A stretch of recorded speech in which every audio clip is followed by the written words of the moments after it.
Tongan platform da wahong radio tabiriba amadi Diamond TV mijeng tabiriba pumnamak pupusparani laishrumna taramna usari kokna khurumjari nomai sinumit oibana thamjari pungpham asida angangi thauram akhoi contact number 7005 707 808 number amtanga na nisingjage 7005 707 808 number asida call tawbiduna adongi Icha isu singi haijaba talent uthoan biu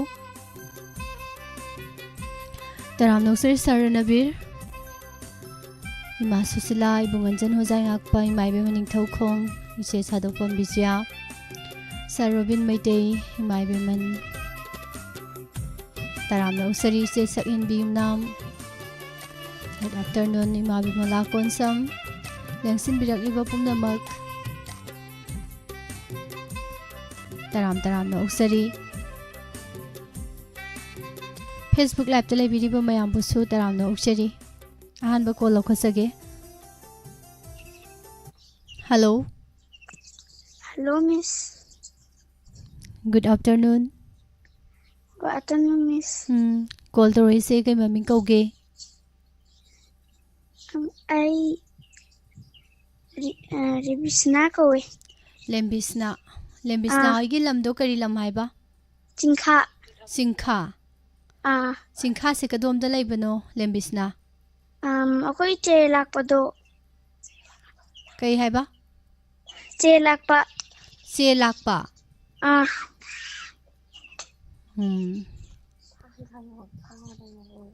okay lembisna se kai tawduino hoje isai sake tawbane ba ko adudi hauro halang ban chao namu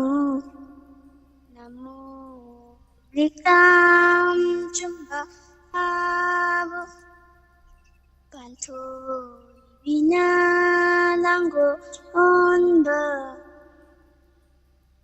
sabi sano pangdam Yang càng lấy hậu kỳ kisi thang na kiên bờ bu ba đây đi ghê môi răng này ba kỳ này tuom thấy bị tha đôi do uri mati fazari mati ninti do Sakta yengi wate do, chuda yengi tade do.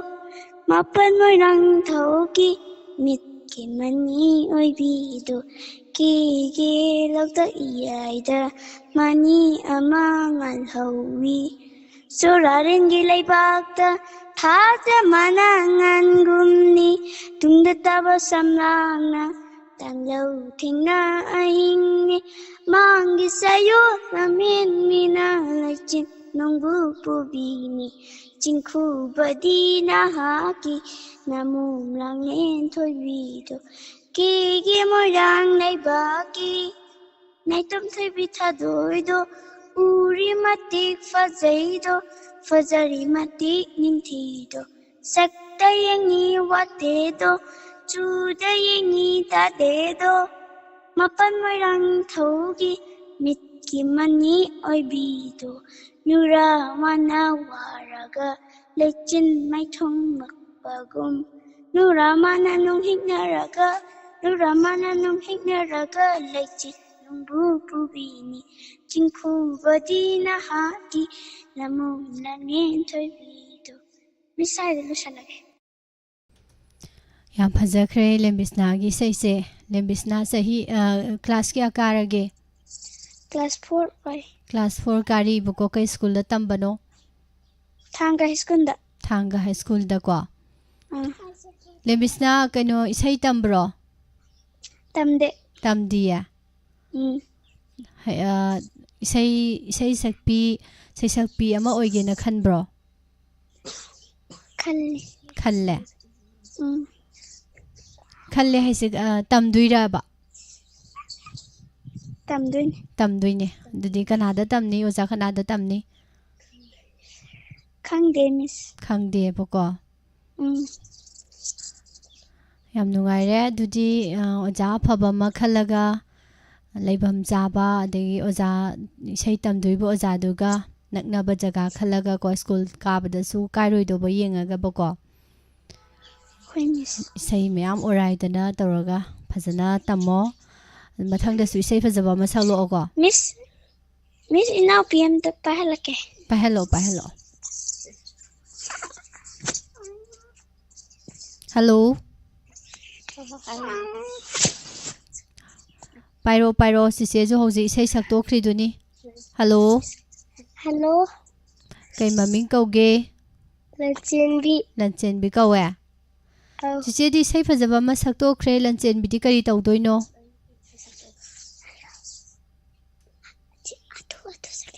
Hatu doin sakjai miss. Hatu doina sa age. Aw. Horo adudi.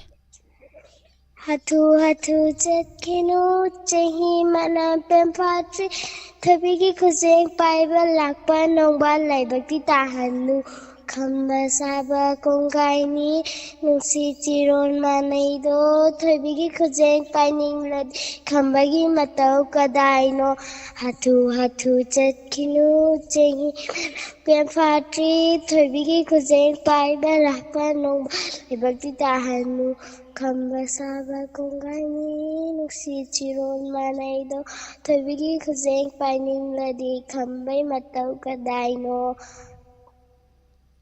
Wow. Miss Lori miss. Loire boko ado lanchen bi sise ga lanchen bi ga sei hei base kanan heli. Cici ne hele. Sise ne hele. Okay. Ado chiche di hayeng wai sei sakpi oini na hai lanchen bi di kari oigani.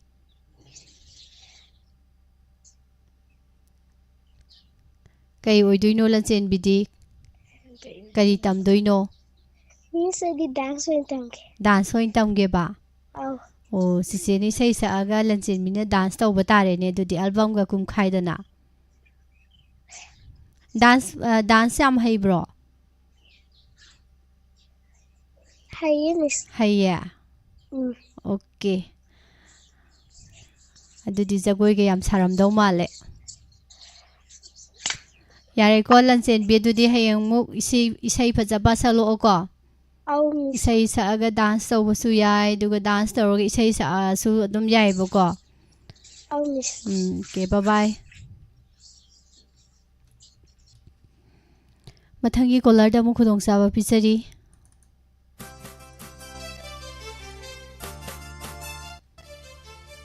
Hello.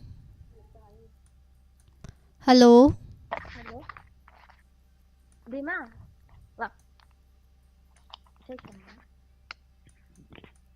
Hello. Call pare si kanano. Jessica. Kai hai Jessica hai bro kai hai bano. Jessica ko kai lamdagi. Khongsang mamang lai kai dagi. Du Jessica kari tawduino isai saktuira saireng thiduira. Isai sakke. Adudi horo ko. Oi miss. Horo. Muro una asamba muro yeteni sigata odieni sigata muro asamba koiro mahitupa muro nanu travadi angang engu ha Loirabo. Jessica class kya kare? Class 1 kare boko kai school da tamba. Ibeta. Sunday numit se nungai bro. Nungai. Nungai ye. Kari gino nungai se. Kumo. Sunday numit se kari gino nungai no. Isai sakpagi. Sunday numit se school chatre adagidi angangi thorom tabasu phange. Isai sakpasu phange adugi neboko. Chumme. ꯑꯗꯣ ꯍꯌꯦꯡꯋꯥꯏ ꯆꯥꯎꯔ ꯀꯔꯤ ꯑꯣꯏꯗꯣꯏꯅꯣ ꯖꯦꯁꯤꯇꯥꯁꯦ Doctor. Doctor ꯑꯣꯏꯗꯣꯏꯕ Miss Sakharwa. ꯆꯥꯛ ꯆꯥꯗ꯭ꯔꯤꯌꯦ ꯑꯗꯣ doctor ꯑꯣꯏꯅꯕ ꯂꯥꯏꯔꯤꯛ ꯀꯌꯥꯝ ꯄꯥꯔꯒꯦ Mama. ꯃꯌꯥꯝ ꯑꯃ ꯄꯥꯔꯦꯕꯀꯣ ꯍꯌꯦꯡ ꯑꯉꯥꯡꯒꯤ ꯊꯧꯔꯝꯗ ꯗꯣꯛꯇꯔ ꯑꯣꯏꯅꯤ ꯑꯣꯐꯤꯁꯔ ꯑꯣꯏꯅꯤ ꯁꯩꯁꯛꯄ ꯑꯣꯏꯅꯤ ꯀꯥꯏꯅ ꯃꯌꯥꯝ ꯍꯥꯏꯕꯁꯤꯡꯁꯦ ꯍꯌꯦꯡꯋꯥꯏ ꯂꯥꯏꯔꯤꯛ ꯀꯌꯥꯝ ꯄꯥꯒꯦꯅ ꯌꯦꯡꯕ ꯂꯥꯛꯇꯣꯏꯅꯤꯀꯣ ꯑꯗꯨ ꯄꯥꯔꯝꯗ꯭ꯔꯗꯤ ꯗꯣꯛꯇꯔꯁꯨ ꯑꯣꯏꯍꯜꯂꯣꯏ ꯑꯣꯐꯤꯁꯥꯔꯁꯨ ꯑꯣꯏꯍꯜꯂꯣꯏ ꯄꯨꯂꯤꯁꯁꯨ ꯑꯣꯏꯍꯜꯂꯣꯏ ꯑꯗꯨꯅ ꯑꯣꯏꯗꯕ ꯉꯥꯡꯕ ꯌꯥꯗꯦꯀꯣ ꯗꯣꯛꯇꯔ ꯑꯣꯏꯒꯗꯧꯕꯅꯤꯅ ꯂꯥꯏꯔꯤꯛ ꯌꯥꯝ ꯍꯩꯇꯕ ꯌꯥꯗꯦ ꯑꯗꯨꯅ ꯃꯌꯥꯝ ꯄꯥꯒꯗꯕ ꯌꯥꯔꯦꯀꯣ ꯑꯗꯨꯗꯤ ꯖꯦꯁꯤꯇꯥ ꯕꯥꯏ Bye. ꯁꯥꯔ ꯕꯤꯖꯣꯏ ꯇꯣꯡꯕ꯭ꯔꯝ ꯇꯔꯥꯝꯅ ꯑꯣꯛꯆꯔꯤ ꯏꯃꯥ ꯁꯨꯁꯤꯂꯥ ꯏꯃꯥ ꯏꯕꯦꯝꯍꯟ ꯅꯤꯡꯊꯤꯕꯤ ꯏꯃꯥ ꯃꯦꯝꯆꯧꯕꯤ ꯉꯥꯉꯣꯝ ꯁꯥꯔ ꯔꯣꯕꯤꯟ ꯁꯥꯔ ꯔꯅꯕꯤꯔ ꯏꯆꯦ ꯁꯥꯟꯇꯤ ꯂꯥꯏꯁ꯭ꯔꯣꯝ ꯇꯔꯥꯝꯅ ꯑꯣꯛꯆꯔꯤ ꯂꯣꯏꯅꯅ ꯐꯦꯁꯕꯨꯛ ꯂꯥꯏꯚꯇ ꯀꯀꯥ ꯁꯃꯔꯦꯟꯗ꯭ꯔ ꯁꯥꯔ ꯈꯣꯃꯩ ꯃꯥꯏꯕꯝ ꯒꯨꯗ ꯑꯐꯇꯔꯅꯨꯟ ꯃꯣꯅꯤꯀꯥ ꯊꯥꯡꯖꯝ ꯇꯔꯥꯝꯅ ꯑꯣꯛꯆꯔꯤ ꯍꯜꯂꯣ Hello. ꯀꯣꯜ ꯇꯧꯔꯛꯏꯁꯤꯕꯨ ꯀꯩ ꯃꯃꯤꯡ ꯀꯧꯒꯦ Rosibina. ꯔꯣꯁꯤꯕꯤꯅꯥ ꯀꯩ ꯂꯝꯗꯒꯤꯅꯣ Hayrokdagi. ꯍꯩꯔꯣꯛꯇꯒꯤ ꯑꯗꯣ ꯔꯣꯁꯤꯕꯤꯅꯥꯁꯦ ꯏꯁꯩ ꯁꯛꯇꯣꯏꯔꯣ ꯀꯩꯗꯧꯗꯣꯏꯅꯣ Say Saktoiba. ꯏꯁꯩ ꯁꯛꯇꯣꯏꯕ ꯑꯗꯨꯗꯤ ꯍꯧꯔꯛꯑꯣꯀꯣ Harati. ꯍꯧꯔꯣ Nuntinanida Nambudunata Tabi Dormishumwa Mahandige Tamuda Nuntinanida Nambudunata Tabi Dormishumwa Mahandige Tamuda Sunduna pupi kare ayi icha punase Sunduna pupi kare ayi icha punamase Tajanin bakonjendo tahalo ninusiba Ayam dari nasidi iko langwe samoda Tajanin bakonjendo tahalo ninusiba Nayam dari nasidi iko langwe samoda Lajarani ꯔꯣꯁꯤꯕꯤꯅꯥ ꯍꯧꯖꯤꯛꯀꯤ ꯏꯁꯩꯗꯣ ꯐꯖꯕ꯭ꯔꯥ Fazay ꯐꯖꯩꯌꯦ ꯀꯅꯥꯅ ꯁꯛꯄꯅꯣ Miss Tawad ꯀꯥꯎꯈꯔꯦꯕꯀꯣ ꯑꯗꯣ ꯃꯤꯁꯅ ꯍꯥꯏꯕꯗꯣ ꯍꯦꯛ ꯍꯥꯏꯕꯗꯣ ꯏꯁꯩ ꯌꯦꯡꯉꯗꯤ ꯀꯅꯥꯅꯣ ꯑꯦꯛ ꯇꯧꯔꯤꯗꯣ ꯑꯦꯛꯇꯤꯡ ꯇꯧꯔꯤꯗꯣ ꯀꯅꯥꯅꯣ ꯖꯒꯣꯏ ꯁꯥꯏꯗꯣ ꯀꯅꯥꯅꯣ ꯑꯗꯩ ꯁꯛꯏꯗꯣ ꯀꯅꯥꯅꯣꯅ ꯑꯉꯥꯡꯁꯤꯡꯗꯤ ꯂꯣꯏ ꯈꯪꯒꯗꯕꯅꯦꯕꯀꯣ ꯍꯌꯦꯡꯋꯥꯏ ꯆꯥꯎꯔꯀꯥꯟꯗ ꯍꯥꯏꯗꯤ ꯑꯉꯥꯡꯁꯤꯡꯗꯨꯅ ꯑꯍꯜ ꯑꯣꯏꯔꯀꯥꯟꯗ ꯑꯃꯨꯛ ꯑꯉꯥꯡ ꯃꯌꯥꯝꯗ ꯑꯃꯨꯛ ꯇꯥꯛꯇꯣꯏꯅꯤꯗꯅꯀꯣ ꯑꯗꯨꯅ ꯏꯁꯩ ꯁꯛꯏꯁꯦ ꯀꯅꯥꯅꯣ ꯖꯒꯣꯏ ꯁꯥꯔꯤꯁꯤꯅ ꯀꯅꯥꯅꯣꯗꯣ ꯈꯪꯒꯗꯕꯅꯦꯕ ꯑꯗꯣ ꯔꯣꯁꯤꯕꯤꯅꯥꯕꯨ ꯍꯌꯦꯡꯋꯥꯏ ꯆꯥꯎꯔ ꯀꯔꯤ ꯑꯣꯏꯗꯣꯏꯅꯣ ꯑꯣꯖꯥ ꯑꯣꯏꯅꯦꯕꯀꯣ ꯇꯣ ꯑꯣꯖꯥ ꯑꯣꯏꯕ ꯍꯥꯏꯁꯦ ꯑꯈꯪꯕꯗꯣ ꯑꯉꯥꯡꯈꯩꯗ ꯇꯥꯛꯇꯣꯏ ꯅꯠꯇ꯭ꯔꯥ ꯑꯗꯨꯗꯤ ꯑꯣꯖꯥꯗꯣ ꯈꯪꯗꯕ ꯌꯥꯒꯗ꯭ꯔꯥ ꯌꯥꯔꯣꯏꯕ ꯌꯥꯔꯣꯏ ꯑꯗꯨꯅ ꯈꯪꯅꯕ ꯍꯧꯖꯤꯛꯇꯒꯤ ꯍꯧꯅ ꯂꯣꯏꯅ ꯈꯪꯖꯟꯒꯗꯕ ꯑꯣꯀꯦ ꯑꯗꯨꯗꯤ ꯍꯌꯦꯡ ꯃꯊꯪꯗꯁꯨ ꯏꯁꯩ ꯐꯖꯕ ꯑꯃ ꯁꯛꯂꯛꯎꯀꯣ Hoy ꯂꯥꯏꯔꯤꯛꯁꯨ ꯀꯟꯅ ꯄꯥꯔꯣꯀꯣ ꯑꯗꯨꯗꯤ Hoy Miss Amake by Bye bye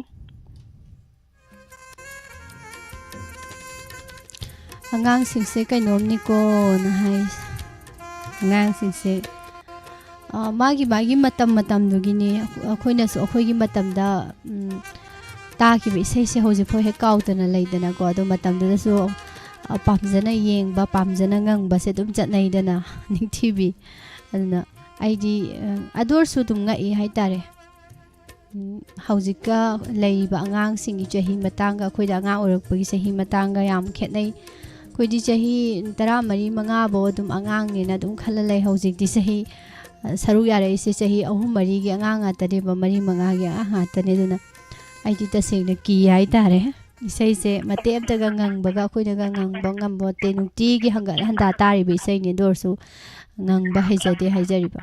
Hello. Hello. Good afternoon. Good afternoon. Kay maming kauge? Ay yaming Payal. Payal se kay lamdagino? Sangaikhongdagi. Sangaikhongdagi. Adudi Payal isay saktuira kay dawduno? Isay sakni. Isay sakniya. Adudi haro ko? Atiyang pangalan soiba indolay sing pagpagum hilega saming kita nagsamdudang sangabaling kay pundo pa pamagkalawan ninyong hintay hagdi mo sa kurang mula makari at minsan ang kaslaw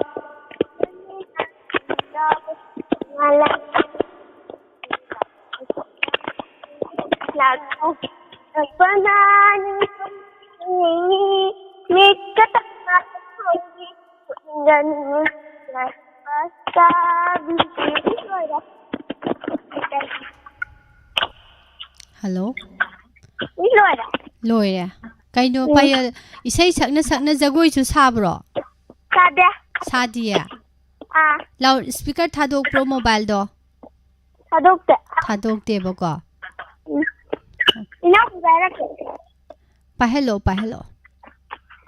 Ay mi Priyanka kawe. Priyanka, nungari bro? Nungari. Kain sang sage? Sige. Hanggang kawe. Hangam thong bajaya. Ado Priyanka di isay saktuiro rhymes thiduiro?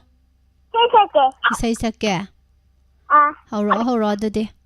Right, don't how the tango. I believe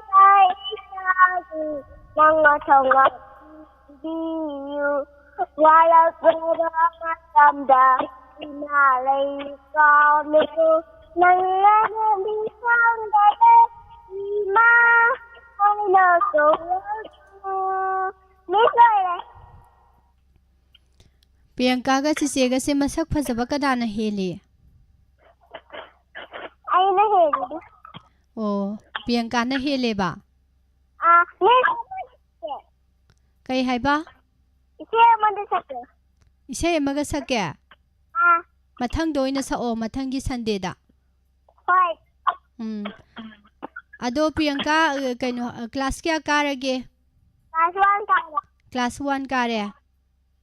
Kay school da tamba? Ide hon de sa tamba. Hayaway charo kay oiduino? Doctor oidoi ba? Doctor oina ba kay tawo tare adudi? Like pa batay. Like pa batay ba ko? Gyan ta batay, maramok batay, mama baba na hay ba in batay ko?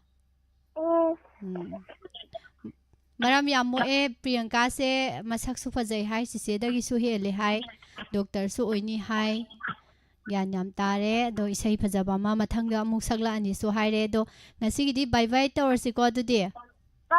Bye bye.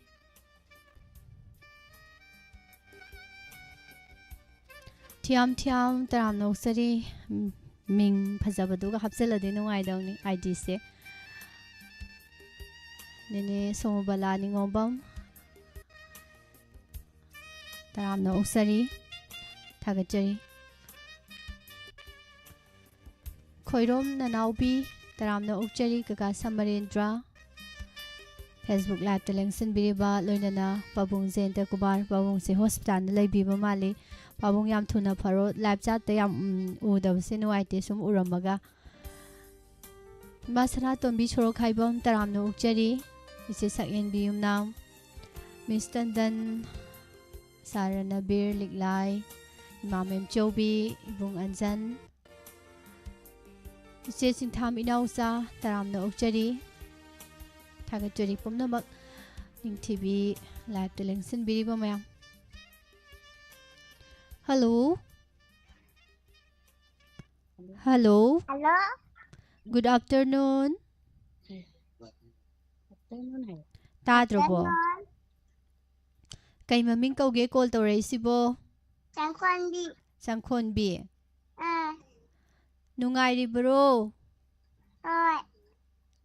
Hoi adi kaino. Nungairibra hangaga hoi haise kai haino hairo. Nungai. Nungaiya. Kai jang sage. Yen. Yen chaya. Oo. Ado yen chathokhrabnine isai ama saklo. Hoya ha he. Hoya ha ha. Hoya ha he. Cheshena se. Se. Sa ga loi. Linga ra sa se. Panija va de koi. Lik beng de koi kawi. Cheshena se. Sa ga loi. Linga ra sa se. Panija va de koi. Lik beng de koi kawi. Cheshena se. Wajade miss. Loirabro. Hoi. Loire. Ado jagoi sabazo haibro Sangkhonbise. Hayya. Ado hayeng sida laga aptang saru lauko jagoi do. Yengebako. Hoi. Ado mathangda su isai fajaba ama saklauko. Hoi. Yarabro adudi. Bye bye.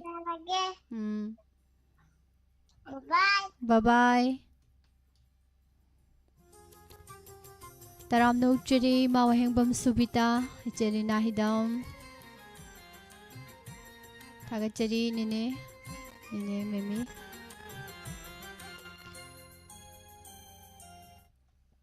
Hello. Hello. Hello. Hello. Lisana amko pahanzer. Pahanbiro. Hello. Good afternoon. Tara bro. Tara. Kay maming kauge. Nange. Langlen. Kay lamdagino. Silbundagi. Karaydagi haiba. Silbundagine. Chandrakhongdagi. Salungpamayo. Salungphamdagi. Kaygino tapna haise. Maram yam moktida tallida langlense. Ado kari tawdoino hairo isai saktuira rhymes thiduira. Kay haiba? Hauro. Loud speaker thadokpiba male. Loud speaker thadokpigano. Hauro.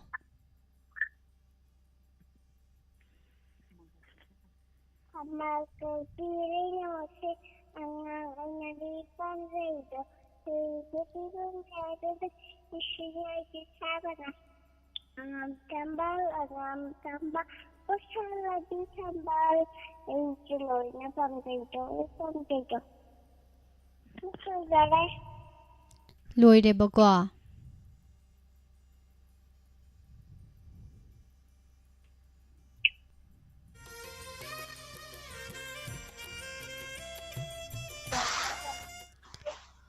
Hello. Hello. Good afternoon. Good afternoon. Call to Raysibo kay maming kauge. Laishram Ningthorembi. Laishram Ningthorembi. Ningthorembi haibako mingse. Kay lamdagino. Pitradagi. Ado Ningthorembi se isai saktoiro. Adudi hauro. Lai go ho lai ningthau. Pari pangal hakiu. Hai go inday isagi. Nang na thong na bibiu. Thong nga ren di singuo. Asi thong bu thing biu. Thau ai mga isagi. Itasi da sinabiu. Thong nga ren di singuo. Thong bu thing biu. Kawai mangai ikahi ikasi sinabu.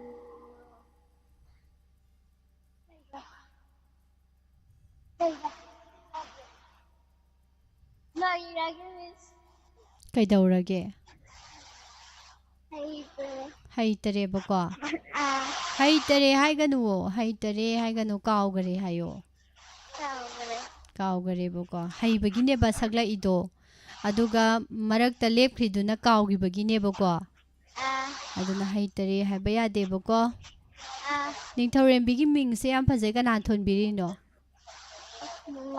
ꯃꯃꯥꯅ ꯊꯣꯟꯕꯤꯕꯅꯦꯕꯀꯣ ꯑꯗꯣ ꯍꯧꯖꯤꯛ class ꯀꯌꯥ ꯀꯥꯔꯦ ꯅꯤꯡꯊꯧꯔꯦꯝꯕꯤꯁꯦ Class 2. Class 2 ꯀꯥꯔꯦ ꯀꯩ ꯁ꯭ꯀꯨꯜꯗ ꯇꯝꯕ Yambem High School da. ꯌꯥꯝꯕꯦꯝ ꯍꯥꯏ ꯁ꯭ꯀꯨꯜꯗ ꯍꯌꯦꯡꯋꯥꯏ ꯆꯥꯎꯔ ꯀꯩ ꯑꯣꯏꯗꯣꯏꯅꯣ Doctor. ꯗꯣꯛꯇꯔ ꯑꯣꯏꯗꯣꯏꯕꯀꯣ ꯑꯗꯨꯗꯤ ꯗꯣꯛꯇꯔ ꯑꯣꯏꯕꯗ ꯀꯩꯀꯩ ꯆꯪꯉꯤ ꯀꯩꯀꯩ ꯇꯧꯋꯦ ꯑꯗꯨ ꯂꯣꯏ ꯈꯪꯉꯕ Hungry. ꯈꯪꯗ꯭ꯔꯤꯕꯀꯣ ꯑꯗꯨꯗꯤ ꯁ꯭ꯀꯨꯜꯗ ꯑꯣꯖꯥꯁꯤꯡꯗ ꯃꯃꯥꯍꯣꯏ ꯕꯕꯥꯍꯣꯏꯗ ꯍꯪꯉꯣꯀꯣ ꯑꯗꯣ ꯍꯧꯖꯤꯛꯀꯤ ꯅꯤꯡꯊꯧꯔꯦꯝꯕꯤꯅ ꯁꯛꯈꯤꯕ ꯏꯁꯩꯗꯣ ꯀꯅꯥꯅ ꯁꯛꯄꯅꯣ ꯈꯪꯕ꯭ꯔꯣ Hungry. ꯈꯪꯗꯦ ꯗꯣꯛꯇꯔ ꯑꯣꯏꯕ ꯌꯥꯔꯣꯏꯗꯧꯔꯤ ꯈꯪꯗꯕ ꯃꯌꯥꯝ ꯌꯥꯝꯃꯦ ꯍꯩꯕ ꯑꯗꯒꯤ ꯈꯪꯗꯕ ꯍꯩꯇꯕ ꯃꯌꯥꯝ ꯌꯥꯝꯃꯦ ꯅꯤꯡꯊꯧꯔꯦꯝꯕꯤꯁꯦ ꯂꯥꯏꯔꯤꯛ ꯌꯥꯝ ꯄꯥꯗꯧꯕ ꯑꯗꯒꯤ ꯌꯥꯝ ꯇꯝꯒꯗꯧꯕ ꯌꯥꯝ ꯋꯥꯠꯂꯤꯀꯣ ꯐꯥꯒꯤ ꯇꯧꯕꯅꯦ ꯂꯥꯏꯔꯤꯛ ꯌꯥꯝ ꯀꯟꯅ ꯄꯥꯔꯣꯀꯣ ꯍꯧꯖꯤꯛꯀꯤ ꯏꯁꯩꯗꯣ ꯁꯥꯏꯗꯒꯤ ꯃꯤꯁꯅ ꯍꯥꯏꯕꯗꯣ ꯇꯥꯕ꯭ꯔꯣ ꯇꯥꯏꯌꯦꯕꯀꯣ ꯑꯗꯨꯅ ꯏꯁꯩ ꯇꯥꯕꯗ ꯌꯦꯡꯕꯗ ꯀꯅꯥꯅ ꯁꯛꯄꯅꯣꯅ ꯈꯪꯗ꯭ꯔꯁꯨꯅꯦ ꯃꯃꯥꯍꯣꯏ ꯕꯕꯥꯍꯣꯏꯗ ꯌꯦꯡꯍꯟꯒꯗꯕ ꯍꯪꯒꯗꯕꯀꯣ ꯆꯤꯆꯦ ꯍꯣꯏ ꯂꯩꯕ ꯃꯌꯥꯝꯗ ꯂꯩꯀꯥꯏꯒꯤ ꯂꯩꯕ ꯃꯌꯥꯝꯗꯀꯣ ꯑꯗꯨꯒ ꯂꯣꯏ ꯈꯪꯖꯤꯟꯒꯗꯕꯅꯤ ꯌꯥꯔꯦꯀꯣ ꯕꯥꯏ ꯕꯥꯏ Bye.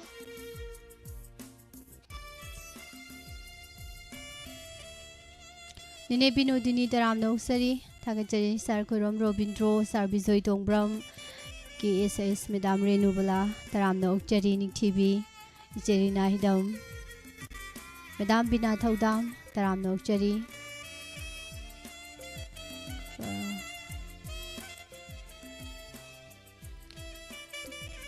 ꯇꯥꯃꯣꯅꯦ ꯇꯧ ꯀꯩꯅꯣ ꯑꯩ ꯇꯥꯃꯣꯅ ꯑꯃꯁꯨꯡ ꯊꯣꯛꯂꯛꯑꯕ ꯇꯧꯔꯤꯁꯦ ꯃꯦꯗꯥꯝ ꯁꯨꯕꯗꯅꯤ ꯂꯤꯛꯂꯥꯏ ꯇꯔꯥꯝꯅ ꯑꯣꯛꯆꯔꯤ ꯊꯥꯒꯠꯆꯔꯤ ꯌꯥꯏꯐꯕ ꯌꯨꯝꯅꯥꯝ ꯖꯥꯖꯥꯅꯤ ꯑꯥꯏꯗꯤꯁꯦ ꯗꯦꯃꯣꯀ꯭ꯔꯦꯁꯤ ꯆꯠꯄ ꯂꯩꯕꯥꯛꯅꯦ ꯑꯗꯣ ꯅꯤꯡꯁꯤꯡꯉꯛꯏ ꯍꯦꯛꯇ hello Hello. Good afternoon call ꯇꯧꯔꯛꯏꯁꯦ ꯀꯅꯥꯅꯦ ꯍꯥꯏꯕ Miss Na. ꯃꯤꯁꯅꯥ Ah, ꯀꯩ ꯏꯟꯖꯥꯡ ꯆꯥꯕ Kangsoy Boraga. ꯀꯥꯡꯁꯣꯏꯒ ꯕꯣꯔꯥꯒ Ah, ꯌꯦꯟ ꯊꯣꯡꯕꯒ ꯑꯃꯠꯇ ꯄꯤꯖꯗ꯭ꯔꯕ꯭ꯔో ꯉꯥ ꯊꯣꯡꯕꯒ PJ. ꯄꯤꯖꯩꯌꯦ Ah, ꯑꯣ ꯑꯣ ꯑꯗꯣ ꯉꯁꯤꯗꯤ ꯀꯩ ꯏꯁꯩꯅꯣ ꯁꯛꯇꯣꯏꯁꯦ Kanaleba. ꯁꯅꯥ ꯂꯩꯕꯥꯛ Ah, ꯍꯧꯔꯛꯑꯣ ꯑꯗꯨꯗꯤ ꯃꯤꯁꯅꯥ Uzaragi Miss.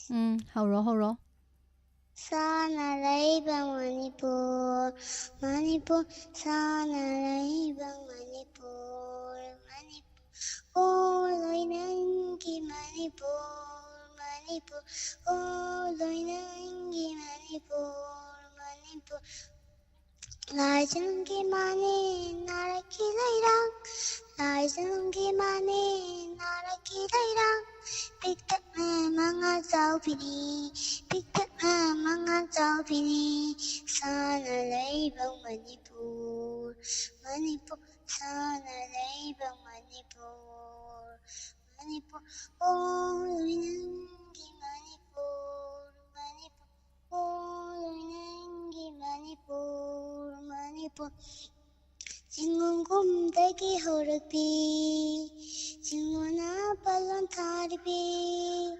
Jingungumdagi Horapi, Jinguna Balon Tarbi, Jangin Pigeon Chepi, then behavey, Jangin Pigeon Chepi, then behavey, Jingalena and Toby, Jingalena and Toby. Sana leibang Manipur, Manipur. Sana leibang Manipur, Manipur. Oloy nanggi Manipur, Manipur. Oloy nanggi Manipur, Manipur. Kainayang kumauni, sumayay oy bisagtam ni.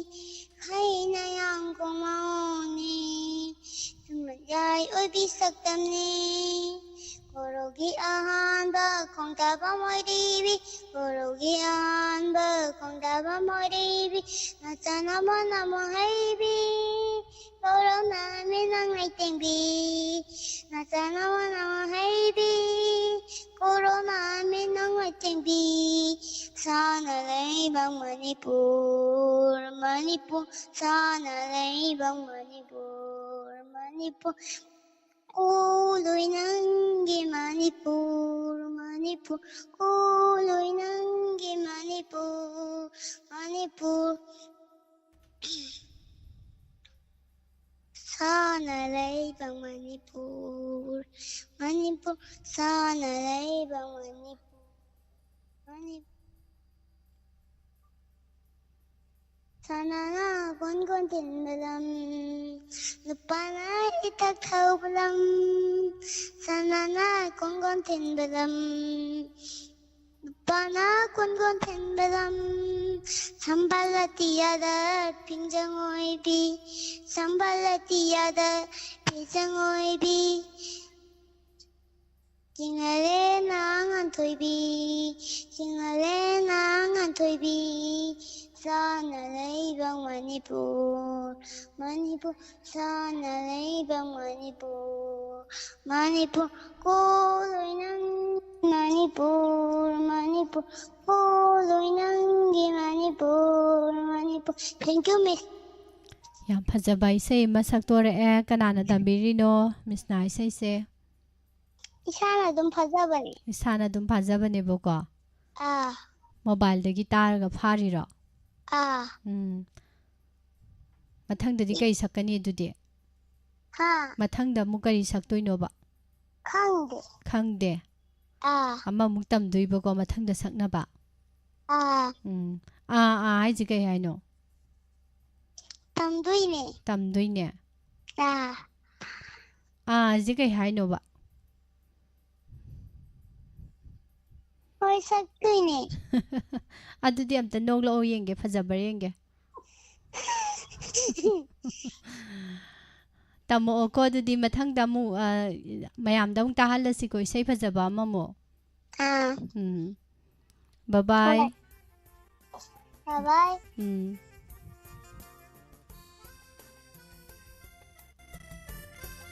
haha kanong lai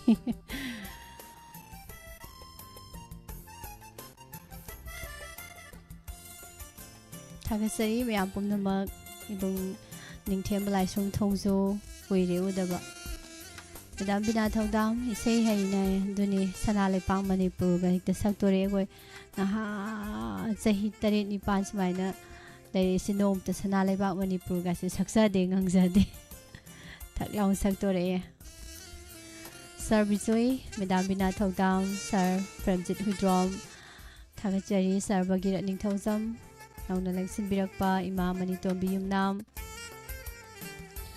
Tagasari hana-hana ngangi tharam se tabda yam nungai na Sir Pramjit na birakpa Jasak henbi angak paga loinana tharam se nungai na awaba sokthabaga leitana tawjaribani haidi angang singi mawong mataw sidako che singthami nausa tamo ise singthami nausa tamo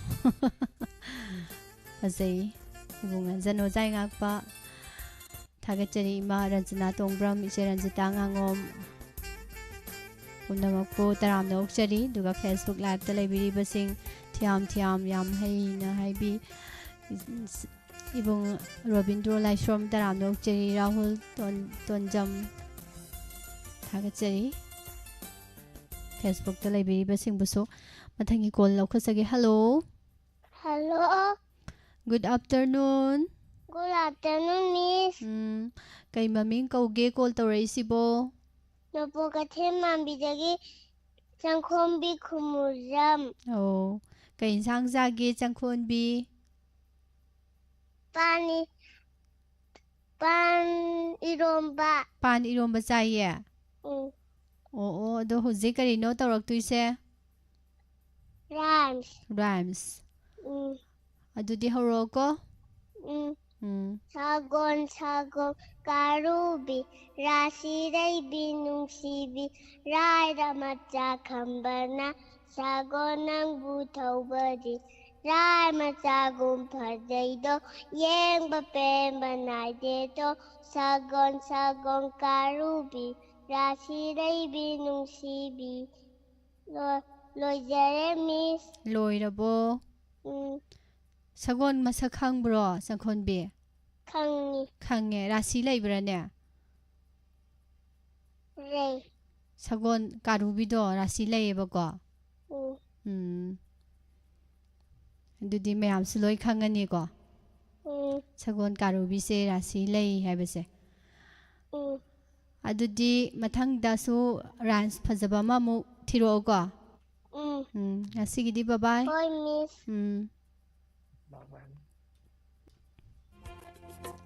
Ima Sumila, Ima Kedabati, Mai Beman, Ning TV, Madam Konjangbam Taruni, Kamome Lekai Taram no Cherry, Tagachari Padama Devi, Sarah Nabir. Hello. Hello. Kay maming kauge. Tarabo. Hello. Kay maming kauge. Hello. Tadrabo. Ay. Kay haiba. Tarabo. Tadrabro call to Racibo. Taye. Kay maming kauge. Merina se kay lamdagino. Lamding Chirapurdagi. Ado Merina isay saktuira sayang tiduira. Sayang. Hauro ko tudi. Hapon Kamandi Leba Pundi Kamandi Ising Yamna Korange Pundi Sing Aingba Kajikabu Taktage Punda Tamba Isindi Yamna Ingi Hauido Pundi Sing Aingba Kajikabu Taktage Lore. Merina class kya kare haiba? 3. Class 3 kare kay school tamba? Toma Memorial Academy da. Hayong wai jaw kay oini Merina se? Air hostess. Kizadro? Kizade baga handag ngarang han plane ga kairi do. Kizada ba? Kibaya de ko? Ado like yam para ba? Adudi mathangi collar da mu khudong saba pirasi ko?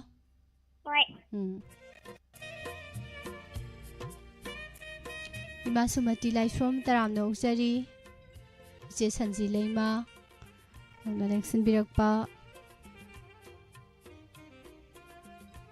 Bonim Gimama Daina Udabakuire Taram no Uksari, Sarobin Kamala Mutum, Jerina Sarbizoi Tongbram, Tagachari, Tado, Karino. Tado na mong tholay siya. Tado buso taram na uksari. Hello? Miss. Call to resibo ka nano? Pwede. Pwede ki lamdo kari haibano kaugre? Moirang kunaw dagi. Pwede adudi isay hauro? Rams only sakin. Ado hauro? Tamban kau bilay nungsi ang ay nadipamzado. Hey, kabuting andade ising yada sa sana. Wow, batamba ang batamba po sa tabi. Tamba ay pagpapazado. Panzaido. Bisa makasagot ka. Well, shall we go? What shall we play? What shall we do on a hot summer day? We will sit on the tree, go low and go and drink lemon drink. Dinner as is one star for you and a one star for me. For me. Makasagot ka. मसले सिंह की रानी है जीवा उसका पानी है हाथ लगा दो नहीं जाएंगी बाहर टिमाडो मर जाएंगी बाहर टिमाडो मर जाएंगी मिस्टर मगर सगला की है यामना salo salo last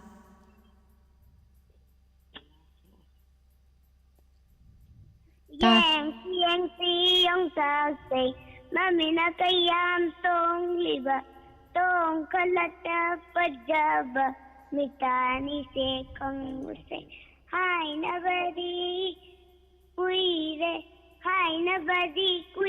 bani mathak japan ma yong saka makarawa aluga I lomba mahasuri pangamde Sistema supaya ke. Hello. Ni. Sisegi mami kay kau pa. Lembisna. Lembisna. Adudi hauro sisegi su. Siya. Sa ke kau ni. Hauro.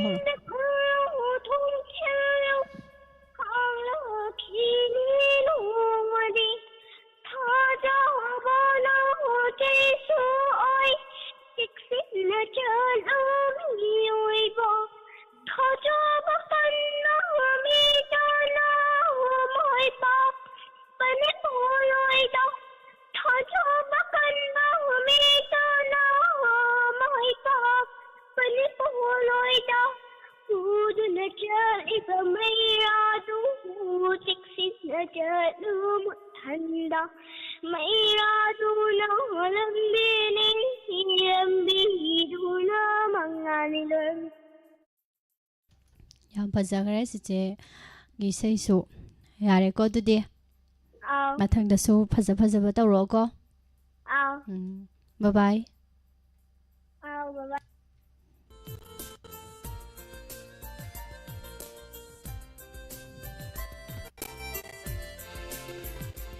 Sandok-sariba ngangi thorom masida sisinazariba ikhoigi contact number 7005-707-808 call phangde na yam haibi ngang yam banina ko caller se adubu lepa laitana try tawbiu nauna lemsin birakpa madam somalati THOURAM na ukchari thagasari. Hello. Hello. Good afternoon. Good afternoon, Miss. Kay maming kauge? Yai Phabi se kay lamdagi no? Ukhong sangdagi. Yai Phabi kari tawdoi no isay sakdoi ro sereng thidoi ro? Sereng thi. Hauro adudi. Maram okwa angang na lagi kana oraido bakhan tawa angang na oido bawa angang dedo Miss loide adu khataro ado kari maram okpa angang na kay dawde haiba lagi kana oraido mathang du na kari bakhan tawa angang na oido bawa angang dedo Ado maramok pa angang sing bro kaino sa Yai Phabi sa sing daba mali mamana haira kanda hari sinadi sing deba maramok pi oi deba maramo ꯑꯗꯣ ꯋꯥꯈꯜ ꯇꯥꯕꯔꯣ ꯑꯣꯏꯗꯕ ꯉꯥꯡꯗꯕ ꯈꯔ ꯈꯔꯗꯤ ꯉꯥꯡꯕ ꯃꯥꯜꯂꯤꯗ ꯁꯠ ꯁꯠ ꯈꯨꯝꯃꯛꯇꯦꯗ ꯉꯥꯡꯗꯦꯕꯀꯣ ꯅꯣꯛꯐꯦꯠ ꯅꯣꯛꯐꯦꯠ ꯇꯧꯏ ꯈꯔ ꯈꯔ ꯉꯥꯡꯕ ꯃꯥꯜꯂꯤꯗ ꯑꯗꯣ ꯉꯥꯡꯉꯁꯨ ꯉꯥꯡꯕ ꯌꯥꯗꯦ ꯑꯗꯨꯒ ꯃꯔꯝ ꯃꯣꯛꯀꯗꯕꯅꯤꯀꯣ ꯍꯌꯦꯡꯋꯥꯏ ꯆꯥꯎꯔ ꯀꯩ ꯑꯣꯏꯗꯣꯏꯅꯣ ꯌꯥꯏꯐꯕꯤꯁꯤꯕꯣ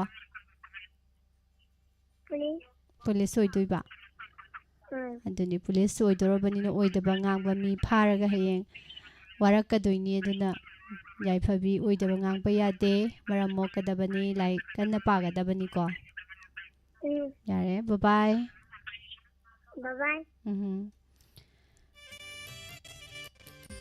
ꯏꯕꯨꯡꯖꯣꯏ ꯃꯣꯏꯔꯥꯡꯊꯦꯝ ꯇꯔꯥꯝꯅ ꯑꯣꯛꯆꯔꯤ ꯂꯥꯏꯞꯇ ꯂꯪꯁꯤꯟꯕꯤꯔꯛꯄ ꯂꯝꯖꯤꯡꯕ ꯃꯩꯇꯩ ꯇꯔꯥꯝꯅ ꯑꯣꯛꯆꯔꯤ ꯏꯃꯥ ꯃꯦꯝ ꯆꯧꯕꯤ ꯉꯥꯉꯣꯝ ꯊꯥꯒꯠꯆꯔꯤ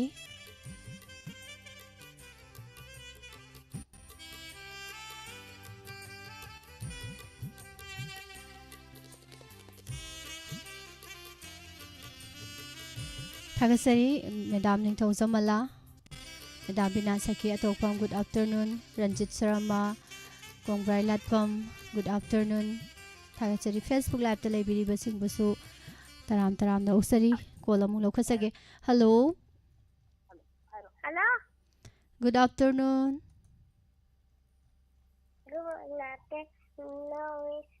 ꯀꯩꯗꯧꯋꯦ ꯒꯨꯗ ꯑꯐꯇꯔꯅꯨꯟ ꯍꯥꯏꯔꯣ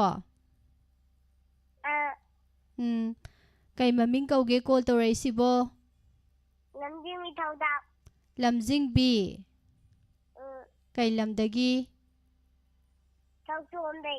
ꯊꯣꯛꯆꯣꯝꯗꯒꯤ ꯂꯝꯖꯤꯡꯕꯤꯁꯦ ꯏꯁꯩ ꯁꯛꯇꯣꯏꯔో ꯅꯠꯇꯦ ꯔꯥꯏꯝ ꯔꯥꯏꯝꯁ ꯊꯤꯗꯣꯏꯕꯀꯣ ꯍꯧꯔꯛꯑꯣ ꯑꯗꯨꯗꯤ ꯆꯥꯕꯤꯁꯤ ꯗꯤꯄꯥꯁꯤ ꯔꯣꯖꯦꯂꯤ ꯀꯤꯋꯤꯁꯤ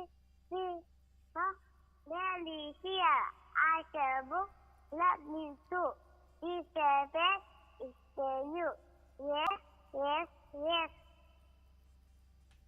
ꯂꯣꯏꯔꯦ ꯂꯣꯏꯔꯕꯣ ꯂꯣꯏꯔꯦ ꯑꯗꯣ ꯍꯧꯖꯤꯛꯀꯤ ꯂꯝꯖꯤꯡꯕꯤꯅ ꯔꯥꯏꯝꯁ ꯊꯤꯔꯤꯁꯦ ꯇꯥꯔꯕ꯭ꯔో ꯇꯥꯏꯌꯦ ꯀꯔꯤ ꯍꯥꯏꯅꯣ ꯈꯪꯕ꯭ꯔꯣ ꯃꯇꯦꯛ ꯑꯃ ꯍꯥꯏꯔꯛꯎ ꯈꯪꯕ꯭ꯔꯕ ꯍꯧꯖꯤꯛꯀꯤ ꯔꯥꯏꯝꯁꯇꯣ ꯀꯔꯤ ꯍꯥꯏꯔꯤꯅꯣ ꯈꯪꯕ꯭ꯔꯕ ꯃꯤꯁꯅ ꯇꯥꯛꯄꯤꯕ꯭ꯔꯕ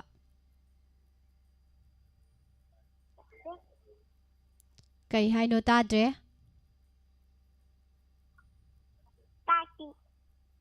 ꯇꯥꯛꯏ ꯍꯥꯏꯕ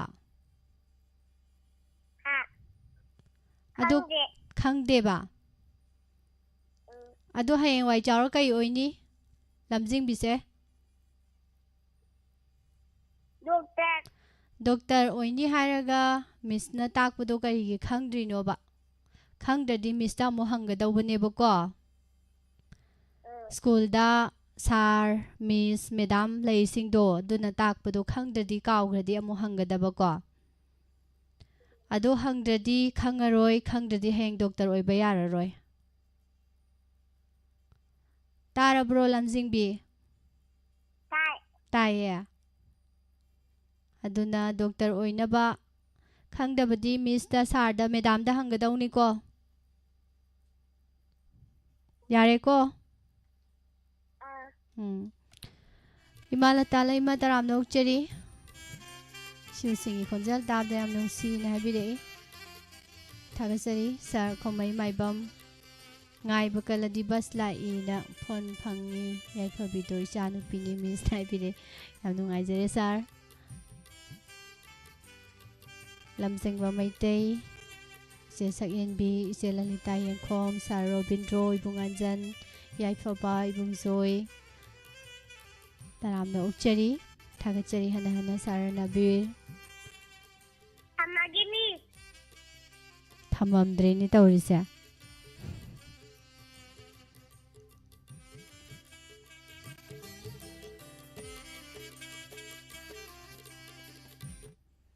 Hello? Hello? Hello? Hello? Miss Anam Tapala. Paihanbiyo. Hello? Good afternoon. Good afternoon, Miss. Kay maming kauge call isibo. Miss Hamamdagi Ranita. Okay. Ranita kay jang sage. Yen Thong. Yen thonge. Adudi ahawbuni ko. Ado nungairibro. Nungairi, Miss. Nungairibo ko. Adudi isay hawro Ranitagi. Wait. Isegi tanthada niri humni bamalangba. Isegi say hekta ipom hauri bamalangba. Nangna aigi thamose hindu na po bekhare. Nangi saun lakpada langtag na halaigu. Nangi shaitambe uba panghande lakle khangna wadi pangge. Isegi tanthada niri humni bamalangba. Isegi say hekta ipom hauri bamalangba. Manlabai haki punsi asida machu singhi pajava karibu kanani. Isegi soilna aibu kunga ngawani. Isegi tanthana aigi thamoy busumhadni. Tagat no basa kaya mangla noy ganisoida. Ngai java nai gidik nungai basasni. Machita na pen boy agine mapusigidin. Isegi tanthana niri humni bamalangba. Isegi say hekta ipom hauri bamalangba. Mahoyaga punsina hingu bagi kari kanai. Pale family jaba kangaw na sana. Khunggul na punsini hinghang tumbaw na talaba. Pero talge barot pa adonong madikira kani. Ayet pa na talamiko khangani punsigi mahaw. Aigini haibada kanalaite aidi thantani. Kalami hoba zulai jada bang manglaba punsini. Isegi tanthada niri humni bamalangba. Isegi say hekta ipom hauri bamalangba. Nang aigi thamose hindu na po bekhare. Nangi sahum lakpada nangi sahum lakpada. Langtak na halaigu.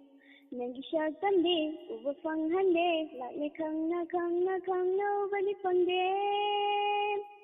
Isegi tanthada niri humni bamalangba. Isegi say hekta ipom hauri bamalangba. Miss.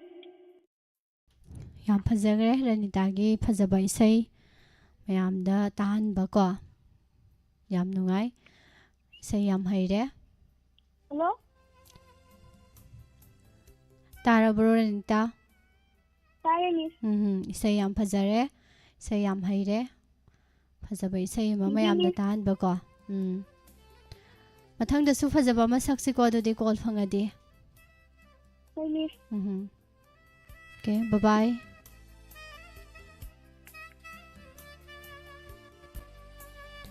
Sandoksariba THOURAM asigi aroiba caller da khudong saba pizage. Ronini ngombam taramna ukchari tado padama ima sumila liklai lamjingba saranabir loinana Facebook live ta laibiriba pumnamak pusu thagachari. Hello? Hello. Tarabo. Tare, good afternoon, Miss. Good afternoon. Ming. My name is Sanjita. I live in Gobijaga. Karino huzik mayamda tahanduise. Isay. Isay. Hawro adudi. ꯊꯃꯣꯏꯗꯨꯅ ꯊꯃꯣꯏꯁꯤꯒꯤ ꯑꯋꯥꯠꯄ ꯀꯔꯤꯒꯤ ꯈꯪꯗ꯭ꯔꯤꯕ ꯅꯪꯕꯨ ꯑꯩꯅ ꯅꯨꯡꯁꯤꯖꯕ ꯀꯔꯤꯒꯤ ꯅꯪꯅ ꯎꯗꯕ ꯑꯣꯠꯂꯅꯨ ꯅꯨꯡꯁꯤꯕ ꯊꯃꯣꯏꯁꯦ ꯊꯝꯕꯤꯔꯣ ꯊꯝꯕꯤꯔꯣ ꯎꯕꯤꯔꯣ ꯑꯩꯒꯤ ꯅꯨꯡꯁꯤꯕ ꯑꯣꯠꯂꯅꯨ ꯅꯨꯡꯁꯤꯕ ꯊꯃꯣꯏꯁꯦ ꯊꯝꯕꯤꯔോ ꯊꯝꯕꯤꯔꯣ 우비로 아이기 눈시바 미스 로예 오케이 ꯌꯥꯝ ꯐꯖꯩꯀꯣ ꯁꯪꯒꯤꯇꯥꯒꯤ ꯏꯁꯩꯁꯦ ꯁꯪꯒꯤꯇꯥꯒ ꯏꯁꯩ ꯁꯩꯁꯛꯄꯤꯒꯁꯨ ꯃꯥꯟꯅꯔꯦꯀꯣ ꯃꯤꯡꯁꯨ ꯃꯥꯟꯅꯔꯦꯀꯣ ꯀꯩ ꯏꯟꯁꯥꯡ ꯆꯥꯒꯦ ꯌꯦꯟ ꯆꯥꯏꯌꯦ 미스 ꯌꯦꯟ ꯆꯥꯏꯌꯦ ꯀꯅꯥꯅ ꯊꯣꯡꯉꯤꯅꯣ ꯑꯩꯈꯣꯏ ꯕꯕꯥꯅ ꯕꯕꯥꯅ ꯊꯣꯡꯕ ꯑꯗꯨꯗꯤ ꯌꯦꯟ ꯊꯣꯡꯕꯗꯤ ꯍꯥꯎꯔꯝꯃꯅꯤꯀꯣ ꯍꯥꯎꯋꯦ ꯃꯣꯔꯣꯛ ꯁꯥꯗ꯭ꯔꯣ 사대 ꯁꯥꯗꯦꯕ ꯑꯗꯨꯗꯤ ꯑꯣꯀꯦ ꯇꯥꯔꯦ ꯑꯗꯨꯗꯤ ꯃꯊꯪꯒꯤꯗꯁꯨ ꯏꯁꯩ ꯐꯖꯕ ꯑꯃ ꯑꯗꯨꯝ ꯁꯛꯂꯛꯑꯣꯀꯣ ꯑꯃꯨꯛ ꯑꯩꯈꯣꯏ ꯏꯅꯥꯎꯄꯥ ꯍꯪꯈꯤꯗꯣꯔꯤꯌꯦ ꯄꯥꯏꯍꯜꯂꯣ ꯄꯥꯏꯍꯜꯂꯣ ꯑꯗꯨꯗꯤ Good afternoon, Miss. Good afternoon. ꯀꯩ ꯃꯃꯤꯡ ꯀꯧꯒꯦ? My name is Nikita. ꯑꯗꯨꯗꯤ ꯏꯁꯩ ꯍꯧꯔꯛꯑꯣ. ऊपर पंखा चलता है नीचे बेबी सोता है सोते सोते भूख लगी तो खाना नहीं मैं तेरा मम्मा नहीं मम्मा गई है दिल्ली दिल्ली से लाया बिल्ली म्याऊ म्याऊ फिश म्याऊ म्याऊ फिश मिस लोला ꯍꯧꯖꯤꯛꯀꯤ ꯔꯥꯏꯝꯁꯇꯣ ꯀꯔꯤ ꯍꯥꯏꯔꯤꯅꯣ? ꯅꯤꯀꯤꯇꯥ ꯇꯥꯔꯕꯣ ꯅꯤꯀꯤꯇꯥ? ꯇꯥꯏ. ꯍꯧꯖꯤꯛꯀꯤ ꯔꯥꯏꯝꯁꯇꯣ ꯀꯔꯤ ꯍꯥꯏꯔꯤꯅꯣꯕ? ऊपर पंखा चलता है ये फैन नेबा नीचे बेबी सोता है ये अनांग नेबा ꯑꯗꯒꯤ ꯕꯨꯛ ꯂꯒꯤ ꯍꯥꯏꯕꯅ ꯀꯔꯤ ꯍꯥꯏꯕ? ꯑꯉꯥꯡ ꯃꯕꯨꯛ ꯂꯥꯝꯃꯦ ꯍꯥꯏꯕ. ꯑꯉꯥꯡ ꯃꯕꯨꯛ ꯂꯥꯝꯃꯦ ꯍꯥꯏꯕ. ꯑꯗꯒꯤ ꯀꯔꯤꯒꯤꯅꯣ ꯃꯕꯨꯛ ꯂꯥꯝꯃꯤꯗꯣ?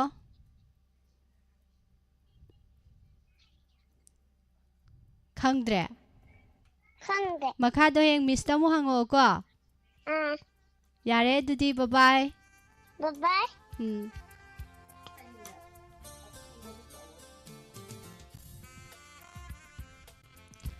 ꯅꯩꯁꯤꯜꯂꯝꯃꯦ ꯑꯉꯥꯡꯈꯩꯅ. ꯊꯥꯒꯠꯆꯔꯤ. ꯃꯈꯥ ꯇꯥꯕ ꯀꯣꯜ ꯂꯧꯈꯠꯆꯔꯔꯣꯏ. ꯀꯣꯜ ꯐꯪꯍꯧꯗꯕꯁꯤꯡꯅ ꯑꯃꯨꯛ ꯃꯊꯪꯗ ꯑꯃꯨꯛ ꯇ꯭ꯔꯥꯏ ꯇꯧꯕꯤꯌꯨ. ꯊꯥꯒꯠꯆꯔꯤ ꯁꯥꯔ ꯕꯤꯖꯣꯏ. ꯑꯉꯥꯡꯁꯤꯡꯒꯤ ꯀꯨꯝꯍꯩ ꯅꯨꯡꯉꯥꯏꯀꯣ ꯑꯗꯨꯝ. ꯏꯆꯦ ꯁꯥꯗꯣꯛꯄꯝ ꯕꯤꯖꯌꯥ. ꯊꯥꯒꯠꯆꯔꯤ. ꯂꯩꯕꯤꯔꯤꯕꯁꯤꯡ ꯕꯣꯅꯦꯝꯒꯤ ꯃꯃꯥ ꯗꯩꯅꯥ, ꯔꯣꯅꯤ, ꯅꯤꯡꯊꯤꯕꯤ, ꯂꯤꯛꯂꯥꯏ, ꯏꯕꯨꯡ ꯑꯟꯖꯟ, ꯏꯅꯦ ꯕꯤꯅꯣꯗꯤꯅꯤ ꯈꯣꯝꯗ꯭ꯔꯥꯝ, ꯏꯃꯥ ꯕꯤꯃꯣꯂꯥ ꯀꯣꯟꯁꯝ, ꯌꯥꯏꯐꯕ, ꯂꯩꯕꯤꯔꯤꯕꯁꯤꯡ ꯃꯥꯂꯇꯥ, ꯁꯥꯔ ꯅꯕꯤꯔ, ꯅꯃꯤꯇꯥ, ꯊꯥꯒꯠꯆꯔꯤ ꯂꯝꯖꯤꯡꯕ, ꯏꯆꯦ ꯔꯟꯖꯤꯇꯥ ꯉꯥꯉꯣꯝ, ꯂꯥꯏꯚꯇ ꯂꯦꯡꯁꯤꯟꯕꯤꯔꯤꯕ ꯄꯨꯝꯅꯃꯛ ꯍꯟꯅ ꯍꯟꯅ ꯊꯥꯒꯠꯆꯔꯤ. ꯐꯦꯁꯕꯨꯛ ꯂꯥꯏꯚꯇ ꯂꯩꯕꯤꯔꯤꯕ ꯔꯟꯖꯤꯇꯥ ꯁꯤꯡꯍꯥ, ꯒꯨꯗ ꯑꯐꯇꯔꯅꯨꯟ, ꯃꯦꯗꯥꯝ ꯕꯤꯅꯥ ꯁꯈꯤ, ꯊꯤꯌꯥꯝꯁꯦ ꯑꯥꯏꯗꯤꯗꯣ ꯍꯥꯞꯆꯜꯂꯨꯀꯣ. ꯑꯥꯏꯗꯤꯗꯣ ꯍꯥꯞꯆꯟꯗ꯭ꯔꯗꯤ ꯃꯊꯪ ꯀꯧꯅꯔꯣꯏ. ꯊꯥꯒꯠꯆꯔꯤ ꯃꯦꯗꯥꯝ ꯅꯤꯡꯊꯧꯖꯃꯂꯥ, ꯁꯣꯐꯤꯌꯥ ꯊꯣꯡꯒ꯭ꯔꯥꯝ, ꯁꯔ ꯔꯟꯖꯤꯠ ꯁꯔꯃ, ꯑꯩꯒ꯭ꯌꯥ ꯇꯔꯥꯝꯅ ꯑꯣꯛꯆꯔꯤ ꯔꯥꯍꯨꯜ ꯇꯣꯟꯖꯝ, ꯏꯕꯨꯡ ꯔꯣꯕꯤꯟꯗ꯭ꯔꯣ ꯂꯥꯏꯁ꯭ꯔꯣꯝ. ꯉꯁꯤꯒꯤ ꯆꯥꯠꯇ ꯂꯦꯡꯁꯤꯟꯕꯤꯔꯛꯇꯅ ꯀꯣꯃꯦꯟ ꯑꯃꯃꯝꯇꯪ ꯊꯝꯕꯤꯔꯝꯕꯒꯤꯗꯃꯛꯇꯁꯨ ꯃꯌꯥꯝ ꯄꯨꯝꯅꯃꯛꯄꯨ ꯍꯟꯅ ꯍꯟꯅ ꯊꯥꯒꯠꯆꯔꯤ. ꯋꯥꯍꯣꯡ ꯔꯦꯗꯤꯑꯣꯗ ꯇꯥꯕꯤꯔꯤꯕ ꯗꯥꯏꯃꯟ ꯇꯤꯚꯤꯗ ꯌꯦꯡꯕꯤꯔꯤꯕ ꯄꯨꯝꯅꯃꯛꯄꯨꯁꯨ ꯊꯥꯒꯠꯆꯔꯤ. ꯃꯈꯥ ꯇꯥꯔꯛꯄ ꯊꯧꯔꯝ ꯄꯨꯛꯅꯤꯡꯒꯤ ꯋꯥꯔꯣꯜ ꯊꯧꯔꯝꯗ ꯄꯨꯟꯅ ꯁꯔꯨꯛ ꯌꯥꯃꯤꯟꯅꯁꯤ. ꯑꯃꯨꯛ ꯅꯨꯡꯊꯤꯜꯒꯤ ꯑꯍꯜꯂꯣꯟꯒꯤ ꯊꯧꯔꯝꯗ ꯃꯌꯥꯝꯕꯨ ꯉꯥꯏꯗꯨꯅ ꯂꯩꯖꯔꯝꯒꯦ. ꯍꯧꯖꯤꯛꯀꯤꯗꯤ ꯑꯉꯥꯡꯒꯤ ꯊꯧꯔꯝ ꯂꯣꯏꯁꯤꯟꯖꯕꯒꯤ ꯑꯌꯥꯕꯗꯨ ꯂꯧꯖꯔꯤ. ꯄꯨꯝꯅꯃꯛꯄꯨ ꯑꯃꯨꯛꯀ ꯍꯟꯅ ꯄꯨꯁꯄꯔꯥꯅꯤ ꯂꯥꯏꯁ꯭ꯔꯝꯅ ꯈꯨꯔꯨꯝꯖꯔꯤ.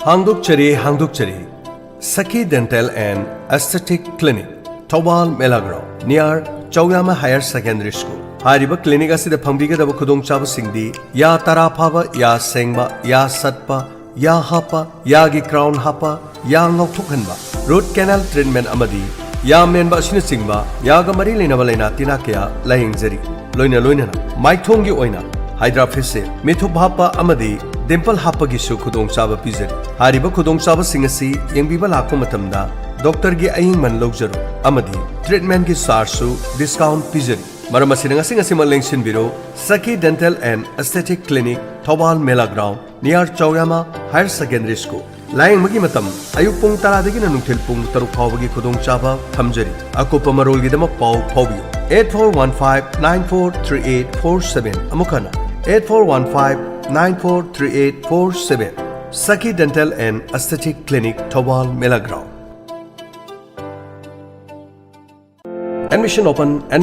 KM Blooming Higher Secondary School, Kangabuki Chaliba Sayesigi Academic Session 2025-26 ki oina Class 11 Science Masung Arts ki admission form thajari. Handak pangto ki Higher Secondary Examination 2025 ta chama pass to kiba high distinction da satra kaya puto kiba loinena numbers of letter marks satruka mabudaraga tare chakkiba adugumlaba school asigi pijariba tongan ba khudong chaba singa dudi nupi amasung nupa gi tongan ba hostel gi facilities loinena hostel asida tongan ba subject singi free coaching classes sing pijaduna well qualified orable lecturer singna takpi tambiri loina net amasung ji examination gi foundation gi guidelines kaya su pije amadi chaliba chahi asigi admission da piriba khudong chaba singa dudi grade A fanglaba satra singda free studentship for both class 11 and 12 free hostel facilities for 2 years grade 2 fanglaba satra singdi oina free studentship for class 11 half admission fee and tuition fee for class 12 exemption of half hostel fee for 2 years grade B1 fanglaba